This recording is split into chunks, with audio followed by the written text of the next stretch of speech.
Chapter 16. Letters. In the cold gray dawn, the sisters lit their lamp and read their chapter with an earnestness never felt before.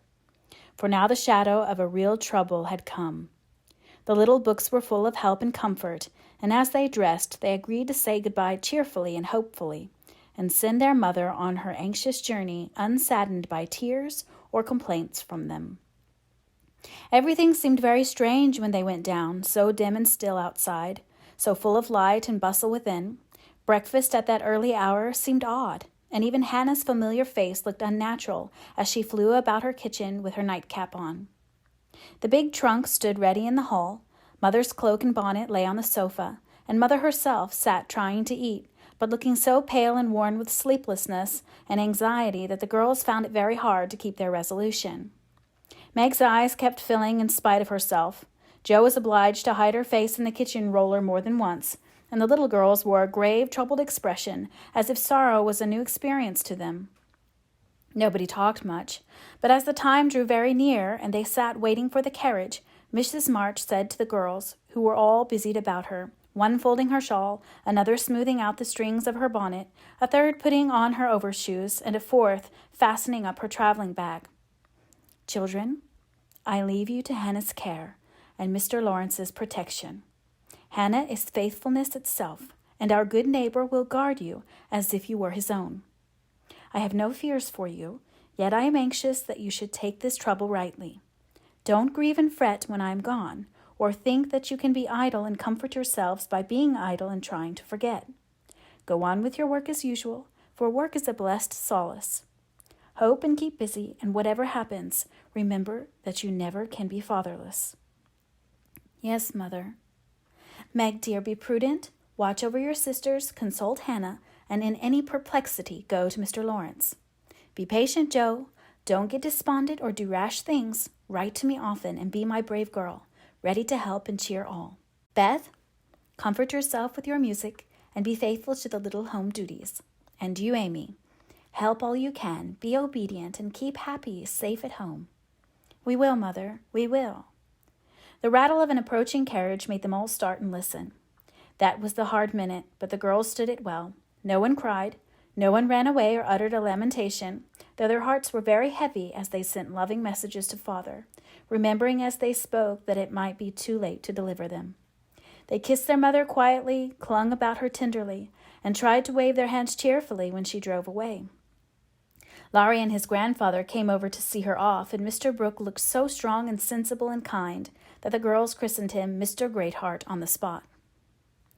"Goodbye, my darlings. God bless and keep us all," whispered Mrs. March, as she kissed one dear little face after the other and hurried into the carriage. As she rolled away, the sun came out, and looking back, she saw it shining on the group at the gate like a good omen. They saw it also, and smiled and waved their hands, and the last thing she beheld as she turned the corner was the 4 bright faces, and behind them, like a bodyguard, old Mr. Lawrence, faithful Hannah, and devoted Laurie. "How kind everyone is to us," she said, turning to find fresh proof of it in the respectful sympathy of the young man's face.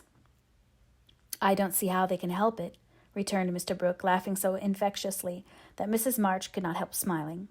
And so the journey began with the good omens of sunshine, smiles, and cheerful words. "I feel as if there had been an earthquake," said Jo, as their neighbors went home to breakfast, leaving them to rest and refresh themselves.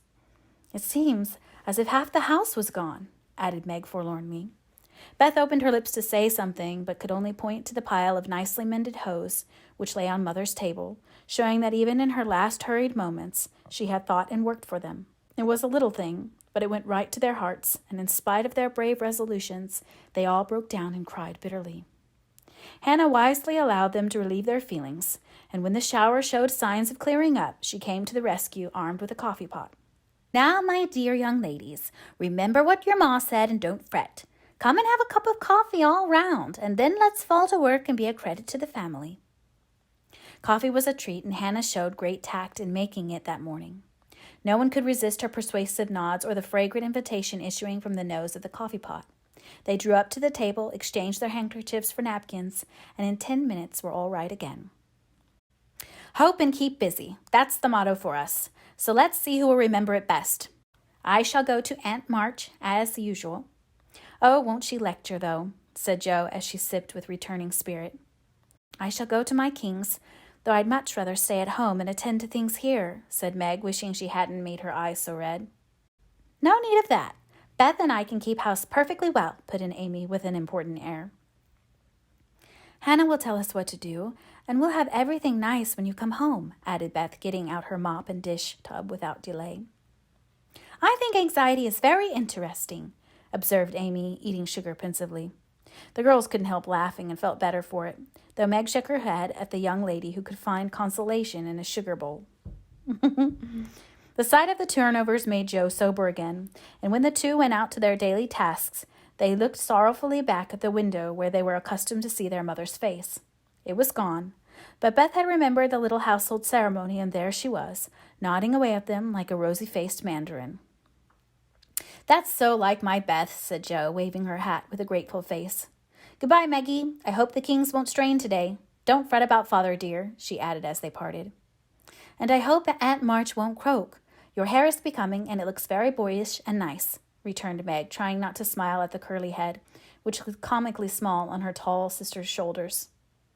That's my only comfort, and touching her hat at a la Laurie, away went Jo, feeling like a shorn sheep on a wintry day. News from their father comforted the girls very much, for though dangerously ill, the presence of the best and tenderest of nurses had already done him good. Mr. Brooks sent a bulletin every day, and as the head of the family, Meg insisted on reading the dispatches, which grew more cheerful as the week passed. At first, everyone was eager to write, and plump envelopes were carefully poked into the letter box by one or other of the sisters, who felt rather important with their Washington correspondence. As one of these packets contained characteristic notes from the party, we will rob an imaginary mail and read them. My dearest mother, it is impossible to tell you how happy your last letter made us. For the news was so good, we couldn't help laughing and crying over it. How very kind Mr. Brooke is, and how fortunate that Mr. Lawrence's business detains him near you so long, since he is so useful to you and father. The girls are all as good as gold. Jo helps me with the sewing and insists on doing all sorts of hard jobs. I should be afraid she might overdo if I didn't know her moral fit wouldn't last long. Beth is as regular about her tasks as a clock, and never forgets what you told her. She grieves about father and looks soberly, except when she is at her little piano. Amy minds me nicely, and I take great care of her. She does her own hair, and I am teaching her to make buttonholes and mend her stockings. She tries very hard, and I know you'll be pleased with her improvement when you come. Mr. Lawrence watches over us like a motherly old hen, as Jo says, and Laurie is very kind and neighborly. He and Jo keep us merry, for we get pretty blue sometimes and feel like orphans with you so far away. Hannah is a perfect saint. She does not scold at all, and always calls me Miss Margaret, which is quite proper, you know, and treats me with respect. We are all well and busy, but we long day and night to have you back. Give my dearest love to father, and believe me, ever your own, Meg. This note, prettily written on scented paper, was a great contrast to the next, which was scribbled on a big sheet of thin foreign paper, ornamented with blots and all manner of flourishes and curly-tailed letters. My precious Marmee, 3 cheers for dear father. Brooke was a trump to telegraph right off and let us know the minute he was better. I rushed up garret when the letter came and tried to thank God for being so good to us, but I could only cry and say, I'm glad, I'm glad. Didn't that do as well as a regular prayer? For I felt a great many in my heart. We have much funny times, and now I can enjoy them, for everyone is so desperately good, it's like living in a nest of turtle doves. You'd laugh to see Meg head the table and try to be motherish. She gets prettier every day, and I'm in love with her sometimes. The children are regular archangels, and I'm Jo, and never shall be anything else. Oh, I must tell you that I came near having a quarrel with Laurie. I freed my mind about a silly little thing, and he was offended. I was right, but I didn't speak as I ought, and he marched home, saying he wouldn't come again till I begged pardon. I declared I wouldn't and got mad. It lasted all day. I felt bad and wanted you very much. Laurie and I are both so proud, it's hard to beg pardon. But I thought he'd come to it, for I was in the right. He didn't come, and just at night I remembered what you said when Amy fell into the river. I read my little book, felt better, resolved not to let the sun set on my anger, and ran over to tell Laurie I was sorry. I met him at the gate, coming for the same thing. We both laughed, begged each other's pardon, and felt all good and comfortable again. I made a poem yesterday when I was helping Hannah wash, And as father likes my silly little things, I put it in to amuse him. Give him my lovingest hug that ever was, and kiss yourself a dozen times for your topsy-turvy Joe. A song from the Suds. Queen of my tub, I merrily sing, while the white foam rises high, and sturdily wash and rinse and wring, and fasten the clothes to dry. Then out in the summer, free fresh air they swing, under the sunny sky. I wish we could wash from our hearts and souls the stains of the week away, and let water and air by their magic make ourselves as pure as they. Then on the earth they would be indeed a glorious washing day. Along the path of useful life, will heart's ease ever bloom? The busy mind has no time to think, or sorrow, care, or gloom, and anxious thoughts may be swept away as we bravely wield a broom. I am glad a task to me is given, to labor at day by day, for it brings me health and strength and hope, and I cheerfully learn to say, head you may think, heart you may feel, but hand you shall work away. Dear Mother, there is only room for me to send my love and some pressed pansies from the root I have been keeping safe in the house for Father to see. I read every morning, try to be good all day, and sing myself to sleep with Father's tune. I can't sing Land of the Leal now. It makes me cry. Everyone is very kind, and we are as happy as we can be without you. Amy wants the rest of the page, so I must stop. I didn't forget to cover the holders, and I wind the clock and air the rooms every day. Kiss dear Father on the cheek he calls mine. Oh, do come soon to your loving little Beth. Ma chérie maman. We are all well, and I do my lessons always and never corroborate the girls. Meg says I mean contradict. So I put in both words, and you can take the properest. Meg is a great comfort to me, and lets me have jelly every night at tea. It's so good for me, Joe says, because it keeps me sweet-tempered. Laurie is not as respectful as he ought to be now I am almost in my teens. He calls me chick and hurts my feelings by talking French to me very fast when I say merci or bonjour, as Hattie King does. The sleeves of my blue dress were all worn out, and Meg put in new ones. But the full front came wrong, and they are more blue than the dress. I felt bad, but did not fret. I bear my troubles well, but I do wish Hannah would put more starch in my aprons and have buckwheats every day. Can't she? Didn't I make the interrogation point nice? Meg says my punctuation and spelling are disgraceful, and I am mortified. But dear me, I have so many things to do, I can't stop. Adieu, I send leaps of love to Papa. Your affectionate daughter, Amy Curtis March. Dear Miss March, I just drop a line to say we get on first rate. The girls is clever and fly around right smart. This Meg is going to make a proper good housekeeper. She he's the liking for it, and gets the hang of things surprising quick. Joe's do beat off or going ahead, but she don't stop to calculate first, and you never know where she's like to bring up.